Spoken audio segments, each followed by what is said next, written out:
With the new year also comes a new RoadMap feature called the Progress Tracker, along with the familiar release view we've had of expected features.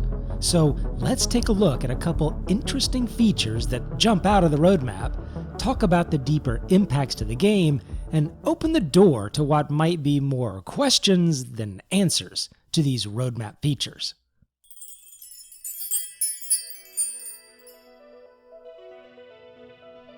First, I want to throw out a small word of caution about the use of the Progress Tracker. Now, it doesn't have to do with the content per se, but more about how it could display inaccurate information on your monitor. I'm going to use a feature at random off this Progress Tracker, the FPS radar scanning item, which looks like it could be feature complete sometime around the second week of April of this year, 2021. I'm viewing this on my monitor using its default resolution of 2560 by 1440 and at 100% scaling. If I change the scaling to, for some reason, what is recommended for this monitor to be 200% and look at that same feature on the roadmap, it looks as though its completion is somewhere out around October of 2023. That's a pretty significant difference. So I think anyone looking at this roadmap and coming to conclusions about how long it may take CIG to release a feature just needs to keep in mind that this progress tracker doesn't seem completely dialed in to every setting a person may use for their monitor. Given that, I'm not going to focus too much on any precise dates, but I am going to use the 100% scaling that I feel best matches the resolution of my monitor for any references in this video. So, for the roadmap content itself, I want to talk about the Hull B, and the Hull series in general, that seemed to jump out at me with some interesting information. It's great to finally see the Hull series on the roadmap that looks like it's going to get some attention and some development activity. But what I found really curious is that the Hull B was an item in concept art, starting sometime towards the end of October of this year, and an item in vehicle content starting sometime around December, a couple months later. Now again, it's not so much the timing that I was focused on, it was the fact that the Hull B was in concept art. I thought the Hull series had been pretty well thought out in that area. We've seen a lot of pictures of the Hull series, even some animations showing the antennas that hold the cargo extending and retracting back into the hull, and then the whole ship collapsing together somewhat to contain the antenna into a completely skinned ship. Now I realize you're not going to be collapsing the ship while it has cargo attached to the antennas, and this means this ship, while holding cargo, is pretty much dedicated to space or atmospheric travel. And you can fit a ton of cargo on there as you're flying along. The only downside to that is the fact you can't land when the struts are out. At least, it doesn't seem as though there was an intention to land this ship while holding cargo. You would need to collapse it in order to be able to land it on a pad or a planet. As a cargo ship, this idea of collapsing it does seem to be a rather limited utility. I mean, if you can't load or unload the ship with cargo in its collapsed state, then there's not a lot of purpose for having it collapsible, other than it's a very cool feature. I can foresee reasons for needing to do so. Maybe you're using your small Hull A or Hull B to do delivery missions, or maybe future gameplay mechanics for working on the ship in your hangar means that you need to have the ability to land. I'm really not sure, but all in all, I do think that utility for landing a Hull series ship is rather limited. Which leads me to the question of, why is it in concept art? Todd Pappy and others talked multiple times about some of the difficulties they were having with the Hull series ships, and working out having a dynamic physics grid or something that alters when the ship is expanded versus when it's collapsed.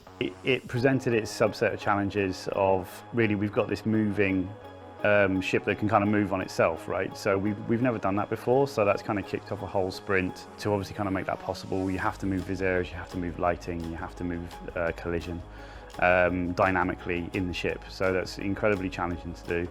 Even though they originally had plans to reuse this collapsing feature on other ships, but it's going to serve its purpose because then that's enabled us to do stuff on the Pioneer, which we wanted to do, right? So we're always thinking about this stuff as we're doing it. We're not doing it just for one ship. Does that make sense?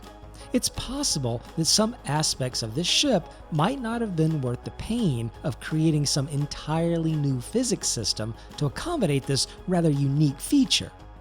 Will we see a hull B that looks more or less the same, but doesn't shrink and contain the antenna when collapsed?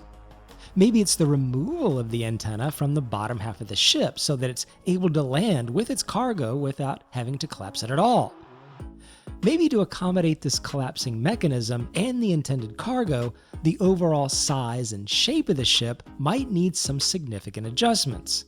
Obviously, the ship got bigger, and once the ship got bigger, we had to ask ourselves some questions like, do we put some stairs like we planned at the start? Do we put a lift? Do we put different parts? And so we tried different layout. Perhaps the ship docking, intentionally positioned as a precursor to the hull series, has further meaning, and the ship will be confined to space-only type transport. Or maybe it's just an art pass to bring it in line with the MISC line of ships, and give a little more careful thought to its styling now that they have more experience building more ships. Having the whole series in concept art opens at least as many questions as it provides answers. And like some of these other features I'm going to talk about, I'm sure we'll find out more information from CIG as time goes on. The next feature I thought might have some interesting side effects was the commodity kiosks, and it's being rebuilt to use the building block system. This doesn't seem like a very big item, and it wasn't so much the building blocks themselves that got my attention. What was interesting was the mention of loading timers being added, which will need to be factored in when planning cargo runs. Now, anytime someone mentions timers or needing the player to invest time into something, or the penalty being it's going to take more time, always gets Star Citizen community members roused up. Now, I'm a very laid-back player. I don't necessarily try to min-max the game. Oh sure, there's times when I try to get something done as quickly as possible, but for the most part, I like to slow roll the game and just take it all in. I'm the kind of person that would figure a big cargo haul mission might be something that extends over 2 or 3 game sessions. You spend one session getting the ship loaded and correctly outfitting your ship in some way, setting off from the pickup point and getting started on your destination. Then you log out, and the next day you continue on your journey that could take you all the way through another system like Pyro to somewhere else, where you'll log off and pick up the next day to complete your final approach to your destination and get your cargo unloaded. Now, as long as there were things to do during all that, or events along the way that I was going to have to deal with, I'd be perfectly fine with that kind of gameplay. I don't need to get from point A to point B and finish my cargo run every time in 30 minutes or less, particularly for a really large cargo vessel. I wouldn't be too happy if it meant 2 hours literally just waiting for my ship to hurtle through space, but I'm not sure that's the kind of gameplay CIG has in mind, so I'm not too worried about that. There are, however, players a lot different than me, ones that get their enjoyment from fully completing an A to B game loop in the shortest possible time. So there will be folks undoubtedly upset if a loading timer literally means waiting for 30 minutes for the game to finish loading up your ship. And I can't blame them for that. I don't think I want to sit there twiddling my thumbs for 30 minutes, nor do I necessarily want to try to pull out a different ship and go do some side mission while I'm waiting. I logged in to get going on this cargo run, and that's what I wanted to do. And I wouldn't want to just be in a state of waiting while the cargo loads. Like I had stated, I'd be perfectly fine with that kind of gameplay as long as there was something to do or some events along the way I had to deal with. So the question here has to do with what exactly is a loading timer? Is the Tier 0 implementation literally a sit and wait? Or will some cargo loading mechanics come along with this concept of a loading timer? You either have to use some sort of levitation dolly to get the items on board your ship, or maybe micromanage a set of drones you rented for the purpose of getting your ship loaded. Something like that would be okay. because I do like the idea of associating larger quantities of cargo with increased loading efforts. The cargo system refactor feature could have something to do with this, because it says a refactor to allow both found and purchased cargo to be picked up, moved around, and placed into the cargo grid of a ship. Again, we don't really know what constitutes placement of purchased cargo, and maybe that is part of this cargo loading idea, but it is still more unanswered questions about how all this fits together. I think it's perfectly fair to have a Caterpillar owner have to invest significantly more time into loading and unloading than it does the Cutlass owner or a person in their Aurora. Outside of any game immersion, having cargo loading instantly aboard your ship just doesn't seem like the way to go, so these loading timers are probably just the initial implementation, with something bigger that will come later with cargo loading. Folks are going to be upset because they've become used to the instant load, and may even have adjusted their fleet based on the current very early implementation that isn't representative of CIG's bigger vision. There's one thing that's very true about human nature, and that's that we become used to a given state.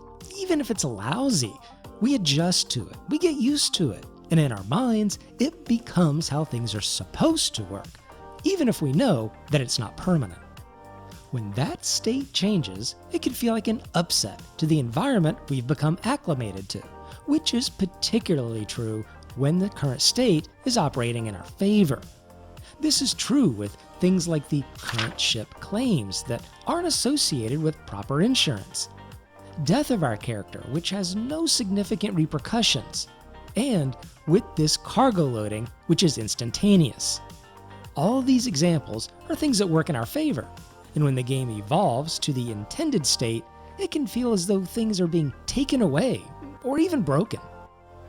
I wanted to keep this video manageable and just talk about a couple of these roadmap items and what they mean to the players.